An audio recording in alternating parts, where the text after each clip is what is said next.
Listo. En esta edición, Educación Preescolar, la revista, conversa con el doctor Carlos Arcos, historiador apasionado y académico comprometido con la enseñanza de la historia como herramienta para comprendernos como sociedad. Su trayectoria combina la investigación con la docencia, buscando que la historia sea una disciplina viva, crítica, significativa para las nuevas generaciones. A continuación, compartimos una entrevista dirigida a nuestro público lector, docentes, estudiantes y familias interesadas en la educación y la cultura. Buenas tardes, doctor Arcos. Gracias por aceptar esta entrevista para la familia Educación Preescolar, la revista. Vamos a dar inicio con la misma, por lo que podría comentarnos dónde nació, creció y cómo fue su infancia en ese entorno. Sí. Buenas tardes, un gusto de estar contigo y platicar sobre estos temas que de otra forma vinculan con nuestra vida, ¿no? Y nuestra formación, muchas veces marcan esto. Bueno, yo nací en un lugar que se llama, un ejido que se llama Venustiano Carranza, municipio de Tumbalá. Anteriormente, antes de convertirse en ejido o crearse como ejido, se llamaba, Cucumpa. Tenía una relación con un río que así le llamaban, y por lo tanto el lugar donde estaba ahí se llamaba Cuncumpa. Y entonces este espacio era un territorio, parte de aquella gran empresa, compañía cafetalera de inversión norteamericana y alemana de principios de los años del siglo XX. Y entonces, este era un lugar como en donde se producía productos como el maíz, el frijol, por la característica del clima. Y entonces, pero era una parte de la finca de la German American Coffee Company, que era esta inversión extranjera, ¿no? Entonces, pues ahí con el paso del tiempo, con el reparto agrario de allá de los años 30 y con la política de reparto agrario de Cárdenas, pues es como se conforma el ejido esto, y todos aquellos trabajadores o la servidumbre que vivían dentro de esta empresa, esta compañía, se solicitó la tierra y se convirtió en ejido justamente en esta parte.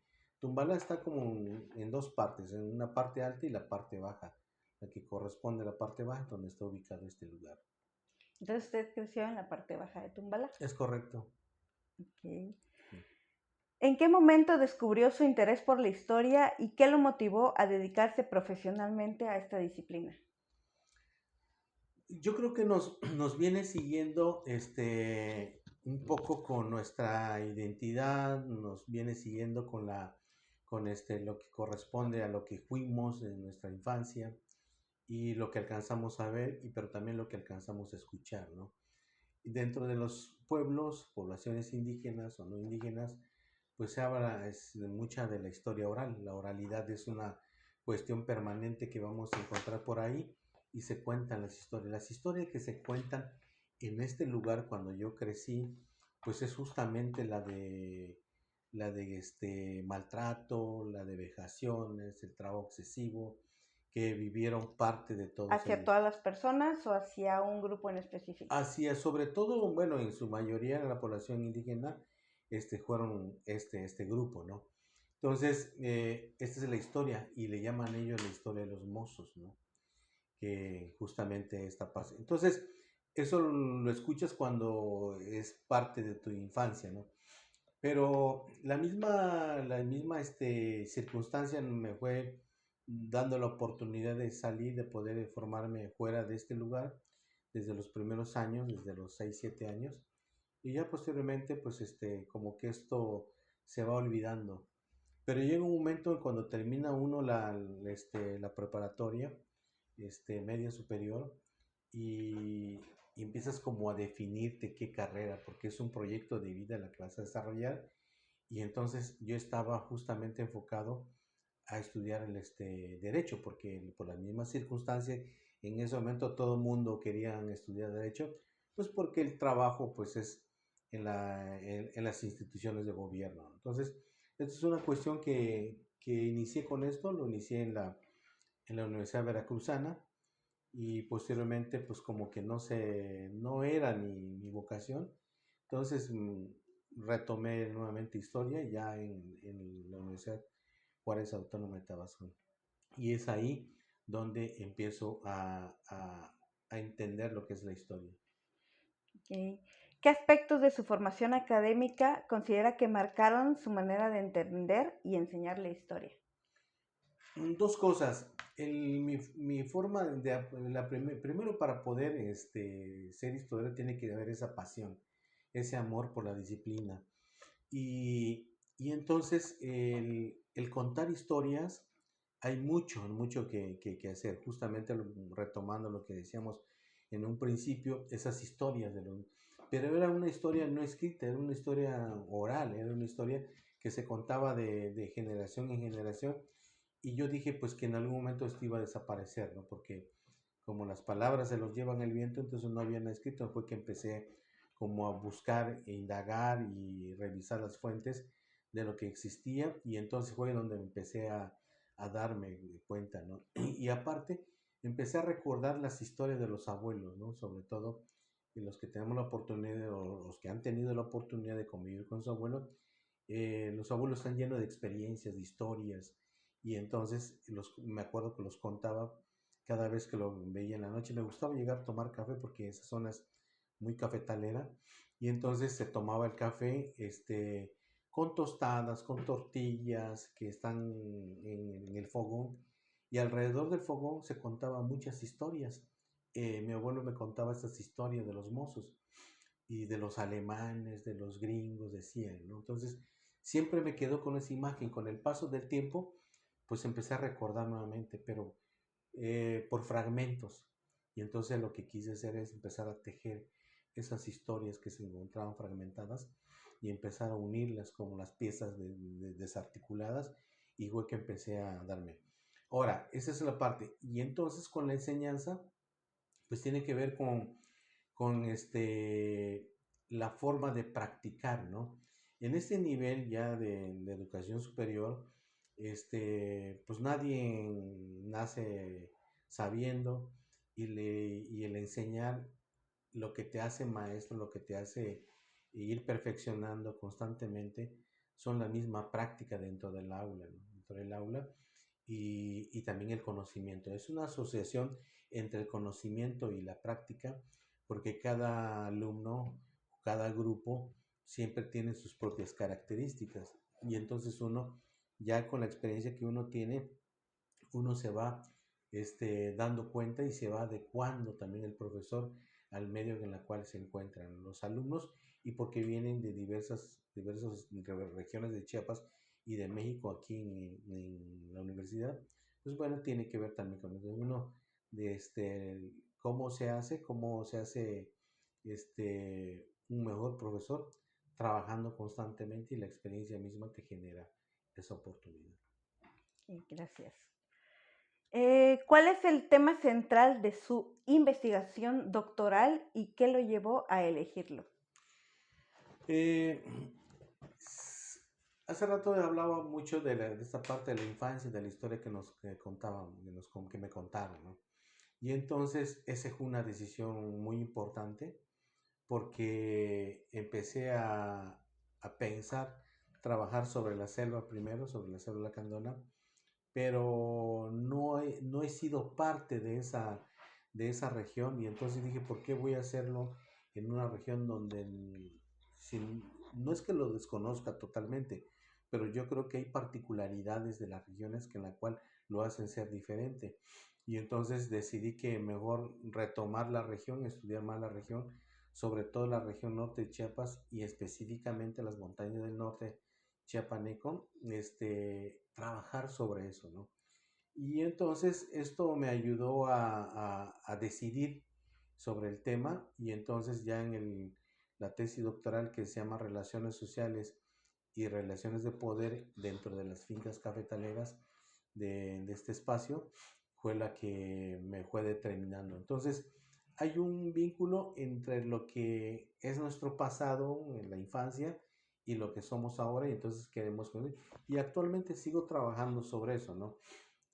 trabajando me pude dar cuenta, bueno, estoy por terminar un artículo, ya, de hecho casi estamos en esa última fase, de un trabajo sobre la rebelión de la primavera, una rebelión que se dio justamente en estos espacios.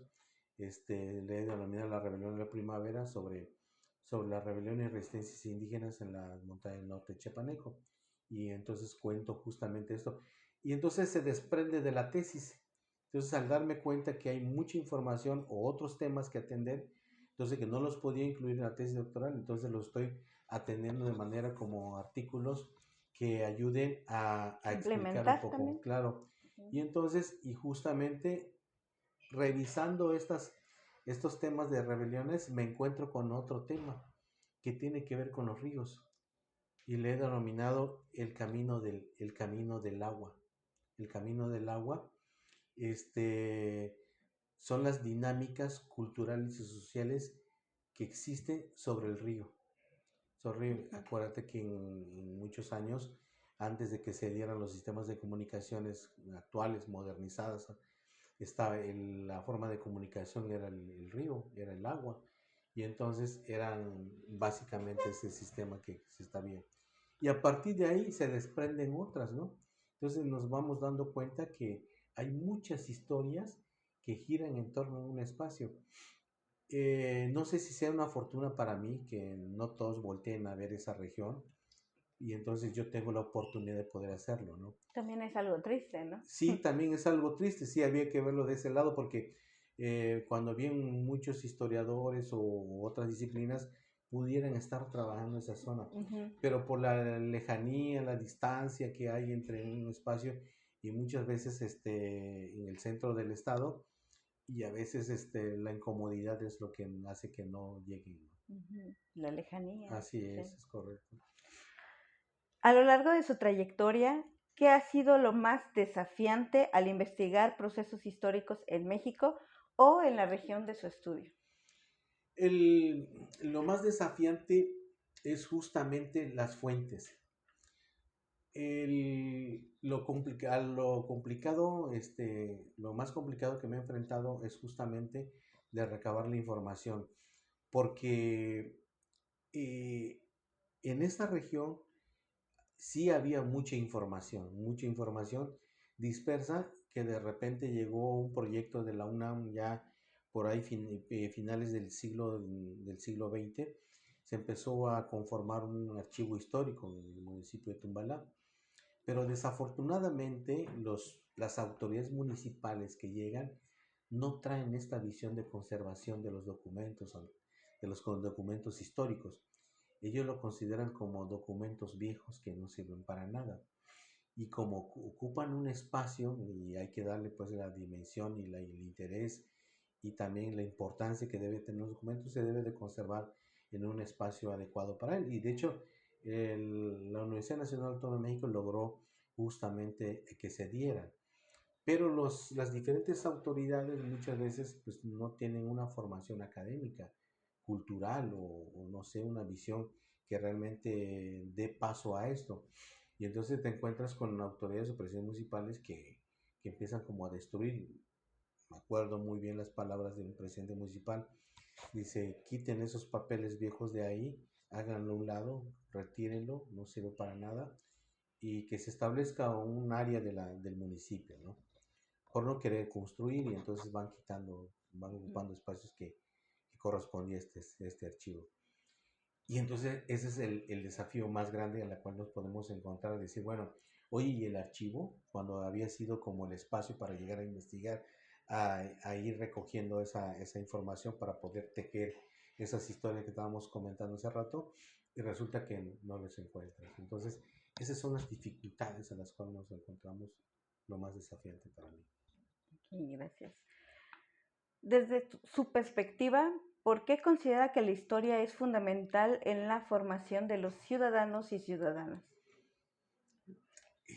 Me da mucho gusto que ya en estos actuales gobiernos que han habido le han dado mucha importancia a la historia, esa trascendencia que debe tener.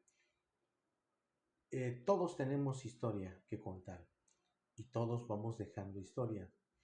Y entonces, lo más importante que debemos de tener nosotros es escribirlas. Y entonces por eso es que se van formando nuevos historiadores porque tenemos ese papel y el compromiso de hacerlos, de reconstruir esa memoria, dejarle escribir la memoria de los pueblos, de las sociedades, de los individuos, porque eso explica muchas cosas, ¿no? El presente. El presente no se puede entender si no conoces el pasado. Por ejemplo, no sé, podríamos pensar ahorita, actualmente en muchas partes del estado de Chiapas, no sé si esté pasando en otros estados de la República Mexicana, pero en el caso específico de Chiapas, notamos que hay conflictos agrarios, conflictos de límites, conflictos de tierras entre comunidades, entre familias, entre municipios y ejidos. Y entonces resulta que cómo poder entender ese conflicto, en qué momento se empezó a generar esas dificultades entre ejidos, entre municipios, entre familias, entre individuos, cómo se fue generando. Para eso hay que irnos a la historia, para poder conocer esa historia de dotaciones de ejidos, de dotaciones de tierras a los ejidos, de, de, este, de solicitudes, de repartos agrarios. Todo esto de alguna otra forma ayuda a comprender por qué tenemos este conflicto, porque muchas veces los cambios de gobiernos federales anteriormente pues cambiaban sus políticas de reparto agrario, ¿no? Y entonces, y muchas veces esas reformas van cambiando. Entonces, todo eso hay que presentarlo como una evidencia ante conflictos actuales, ¿no? Entonces, en ese sentido, como un ejemplo, es como tiene la utilidad de la historia de poder construirla bajo estos mecanismos. Ok. Eh, ¿Cree que la enseñanza de la historia en las escuelas ha cambiado en las últimas décadas y en qué sentido podría ser este cambio? Sí, sí, la educación ha cambiado. También la misma historia ha cambiado porque la historia es una resignificación constante de los hechos, ¿no? Entonces se le va dando un significado diferente dependiendo de los tiempos. Esa resignificación de la cual estoy hablando, pues también tiene que ver con la cuestión de la enseñanza.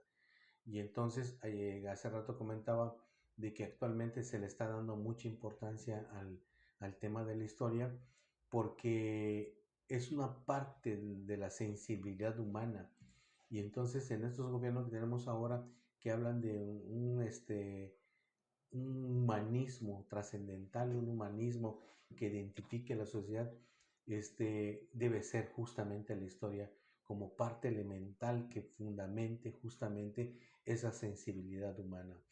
Conociendo nuestra historia de vejaciones, de maltratos, de guerras, de invasiones, de todo lo que ha padecido nuestra historia humana, y sobre todo en el caso de los mexicanos o chiapanecos, justamente está implícito toda esta historia de sufrimientos, esta historia que cuando nos hace recordar, leemos la historia, entonces es donde da.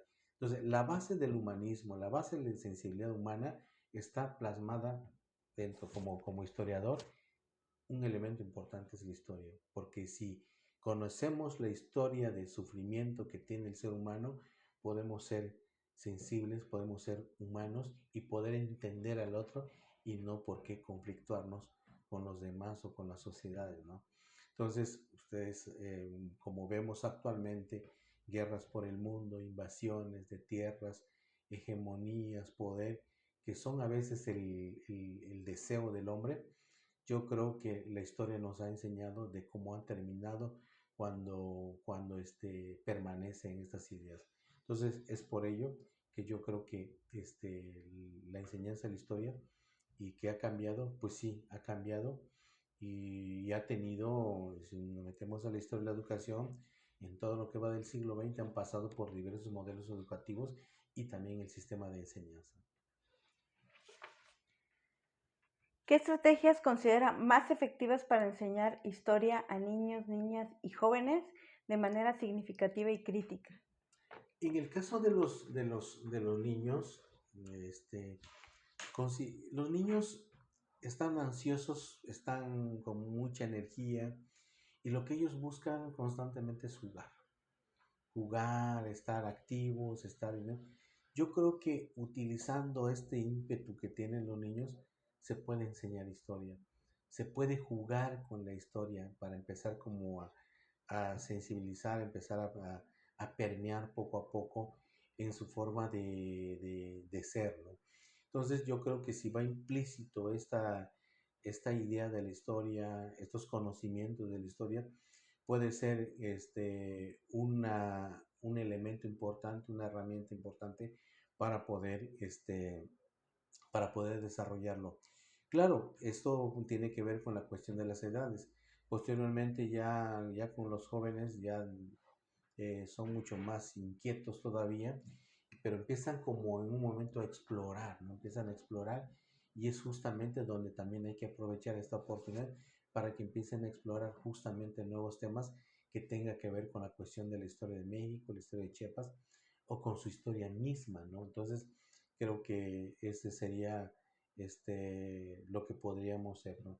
Sabemos que es complicado la enseñanza de la historia o la enseñanza en general en estos niveles de niños y y, y de adolescentes, pues bueno, pues tienen justamente aprovechar lo que son para hacer lo que queremos entregarle, ¿no? En una sociedad donde la información abunda, la desinformación también, ¿cómo puede la historia ayudar a construir el pensamiento crítico?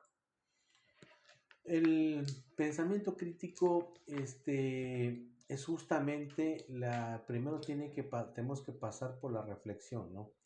El- la, la reflexión es muy importante para poder ir viendo estos cambios que se está teniendo a nivel general, ¿no?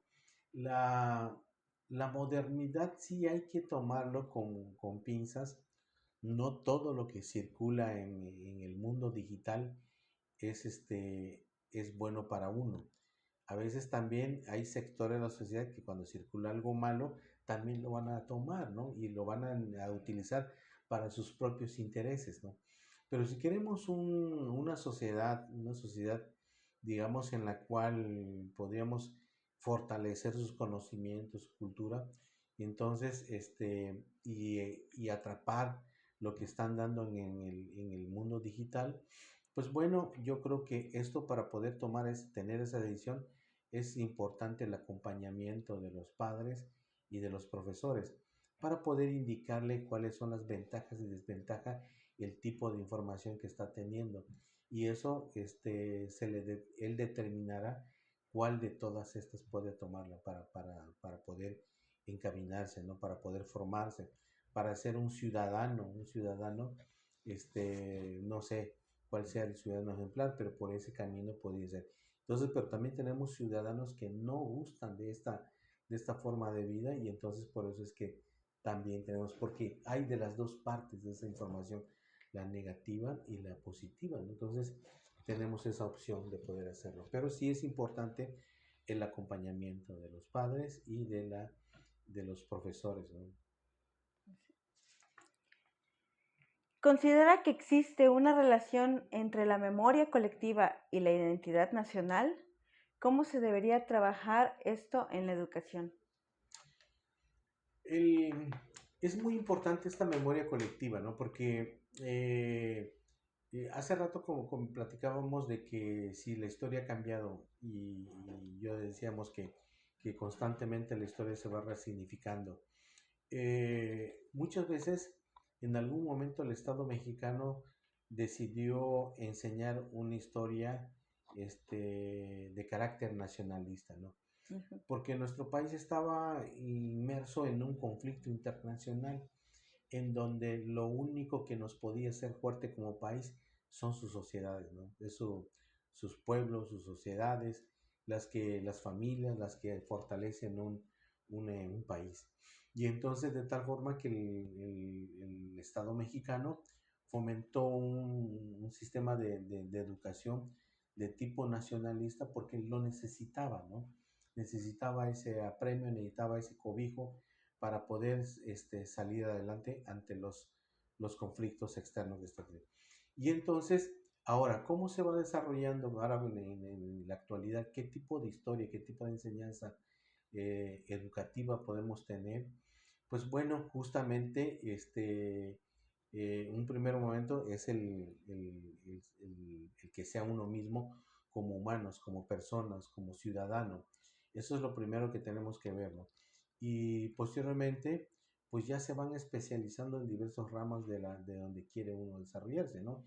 Inclusive en un momento importante en la vida de uno en decidir qué quiere ser uno y cómo quiere ser uno, ¿no? Entonces cabe dentro de cada uno de nosotros qué es lo que queremos ser en la vida, ¿no?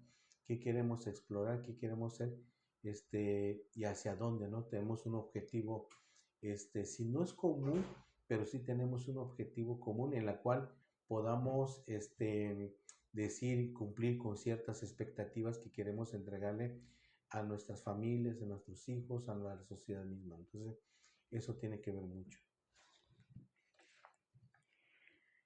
¿Qué consejos le daría a las y los docentes que buscan despertar el interés por la historia en sus estudiantes?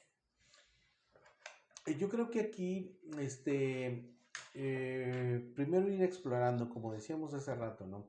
Explorar, el niño, su inquietud, sus dinámicas, cómo es y cómo empezar como a proyectarle ciertas imágenes de la historia, ¿no? Actualmente con las inteligencias artificiales se puede crear, ahora que estamos en un mundo digital, en un mundo en la cual es muy importante estas ya no películas, sino mensajes breves en la cual pueden uno ir ofreciéndole al niño, al joven.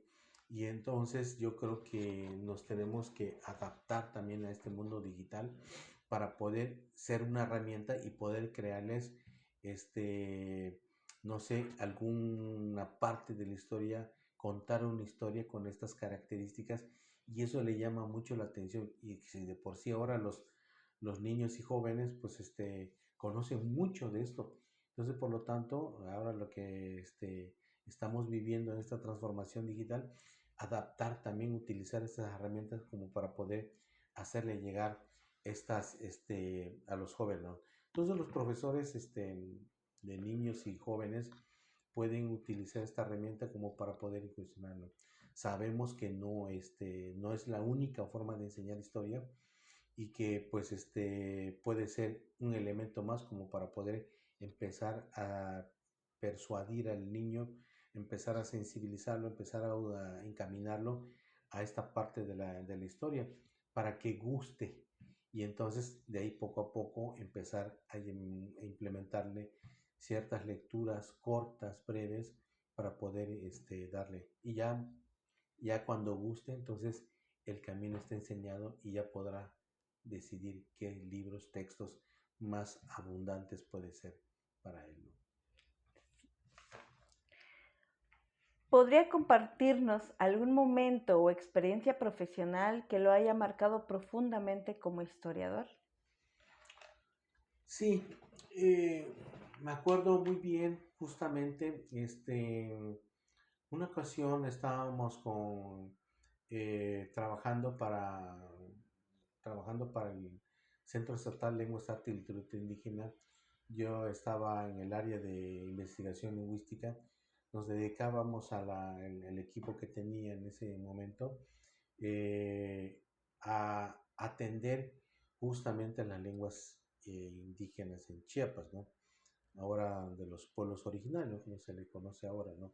Ujú. Y entonces, esto era, en los gobiernos que han pasado siempre le han puesto ese interés por impulsar, por recuperar, por fortalecer las lenguas de los pueblos originarios, pero no sé si sea solo el discurso, pero pues el recurso es limitado, ¿no? Pero ese es otro tema. Pero bueno, en el caso, ¿qué fue lo que pasó acá? Entonces estábamos en eso y empezamos a atender un proyecto sobre todo el fortalecimiento lingüístico de las lenguas que se encontraban en la franja fronteriza. Y una característica muy importante que tenían estas lenguas es que estaban en un proceso de cambio, de extinción, de transformación de estas lenguas, ¿no? Otra característica que tenían estas lenguas, muchas de estas lenguas, su gran mayoría, provenían de Guatemala. Y entonces se establecieron aquí estas lenguas como el MAM, también está el lado guatemalteco, el Chucan, Jobal, el Teco, Tequiteco, que son lenguas que se encuentran en la parte Centroamérica guatemalteca, ¿no? Y entonces, en los tiempos de los años 80, en aquella guerra civil que tuvo, muchos tuvieron que abandonar sus lugares de origen, ¿no? Huyendo de la guerra, ¿no? Huyendo de la guerra de aquí de los años 80, y muchos lograron establecerse en el territorio mexicano. Y entonces, pues, el gobierno mexicano los aceptó, los tiene, les dio ese espacio, y muchos nacieron en ese lado. Y entonces, ¿a dónde quiero llegar? El caso es que en algún momento, algo que me marcó mucho fue cuando hicimos un encuentro entre los quechís de Guatemala, sobre todo del Alta Verapaz, de la Alta Verapaz, en un espacio que se llama Saculeu, y, y con los Maya Lacandones, Maya Lacandones, y entonces hicimos un encuentro que le denominamos el encuentro del Balché y del Churaquí. Y el punto de que unían estos dos grupos, pueblos originarios, era la bebida. Para ellos era la vida sagrada de sus ancestros, de sus dioses, y de esa forma era ¿Qué como bebida consideran. era? En el caso de los lacandones, era el balché. Y ¿Es bebida aguardiente o es, bebida sí, es natural? una bebida entre aguardiente y lo dulce, ¿no? Entonces, se elabora en un cayuco y hay toda una ceremonia para ese proceso. Y del otro lado, ellos presentaban una bebida, que se llamaba el churaquí, de los quechís. Y entonces se ofrecían, y entonces hicimos con la ayuda de Nabolón en ese momento, pudimos llevar a cabo y con el presupuesto también de Coneculte y de Celali, pudimos llevar a cabo, primero, llevar a los lacandones hacia Saculeu, en la Alta Verapaz, en el departamento de la Alta Verapaz de Guatemala. Entonces fueron para allá, y lo que me impresionó mucho, y digo, eso me marcó bastante y lo recuerdo muy seguido y muy presente en la memoria, es que había un respeto entre los dos, un respeto total. Y entonces eso me sorprendió, y se llamaban y se decían hermanos, ¿no? Entonces, como ellos nunca se han visto, nunca se han visto, nunca se han comunicado, no hay una comunicación, una relación constante entre ellos, pero ellos dicen que se conocían a través del tiempo. Y los guatemaltecos dicen, nuestros abuelos y padres quedaron del otro lado, el río nos divide y nosotros nos quedamos de este lado, somos sus hijos, dice. Y entonces esto, como hay algo que sin que se puedan ver, existe una comunicación dentro de ellos. Entonces, eso lo recuerdo muchísimo, y pues gracias a la historia es que podemos, digamos, conocer esto. Sí, más para lo del tema de los ríos, ¿no? Claro, Sí. así es correcto. Finalmente, ¿qué mensaje les podría transmitir a todas las generaciones, no solo a las nuevas, sobre el valor de conocer y comprender la historia? La historia es no sé si porque yo estoy inmerso dentro de ello y me ciegue y no alcance a ver la ventaja, las grandes ventajas. Sé que sí, inclusive nosotros los historiadores podemos hacer trabajos interdisciplinarios, multidisciplinarios, este, y ver, pero le veo muchas ventajas a la historia en que conozcamos nuestra historia. Conocer nuestra historia hace que seamos mucho más fuertes, que tengamos memoria, que tengamos conocimiento, que tengamos esta parte de la vida. Creo que la historia es parte fundamental en nuestra vida, pero también la que lo sostiene, nuestro futuro, nuestro camino. Y entonces considero que el que todos tenemos historia, solo tenemos que aprender a escribirlas, tenemos que aprender a compartirlas y darlas a conocer. Creo yo que la historia nos enseña y pero también nos da ese aliento para poder continuar. Sabemos que no todas las historias son dulces, a veces las historias también son amargas, pero a veces es necesaria. Y es como el café, a veces hay que tomarlas, pero saberlas endulzar, saberlas hacerlas, yo creo que esa es parte nuestra. Okay. ¿Nos puede decir qué realiza actualmente siendo doctor? Pues bueno, ya estoy actualmente trabajando para la Universidad Autónoma de Chiapas como profesor en la licenciatura en Historia. Ya llevo 26 años colaborando, trabajando y agradezco la atención que me ha dado esa oportunidad de poder desarrollarme y poder compartir, no solo contando historias, sino que a formar a nuevos profesionistas, a nuevos historiadores, con nuevas perspectivas, con nuevas ideas, con nuevas esperanzas, que es donde yo creo que debemos de fincar nuestra esperanza, nuestra idea, nuestro objetivo, ¿no? En los nuevos historiadores que vienen.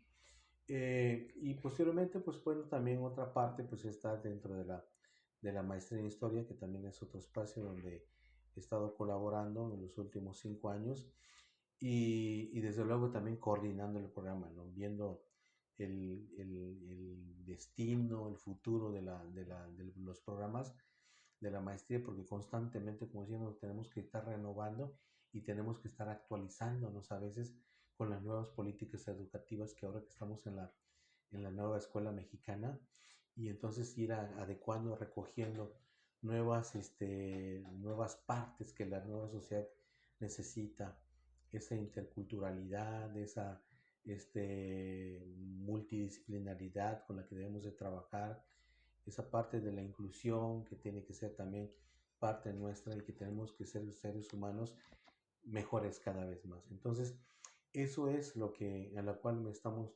trabajando, laborando y en algunas ocasiones, bueno, he sido invitado, he trabajado para la Universidad de San Luis Potosí, también colaborando en el programa de posgrados que ellos tienen allá, maestría y doctorado. Y entonces son como colaboraciones que hemos tenido y pues desde luego pues no dejamos de estar en los congresos, en los eventos nacionales, internacionales, en donde se debate la nueva, las nuevas corrientes historiográficas que se viene dando. También tenemos que estar inmersos y actualizándonos constantemente con otros colegas que se encuentran en alguna parte del mundo.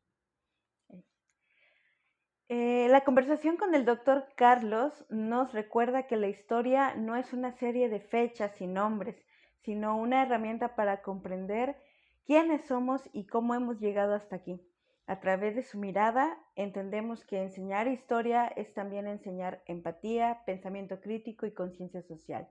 Gracias por escucharnos y vernos en esta sección de diálogos interculturales e interseccionales. Muchísimas gracias y nos vemos en la próxima. Muchísimas gracias, doctor Carlos, por estar con la familia Educación Preescolar, la revista.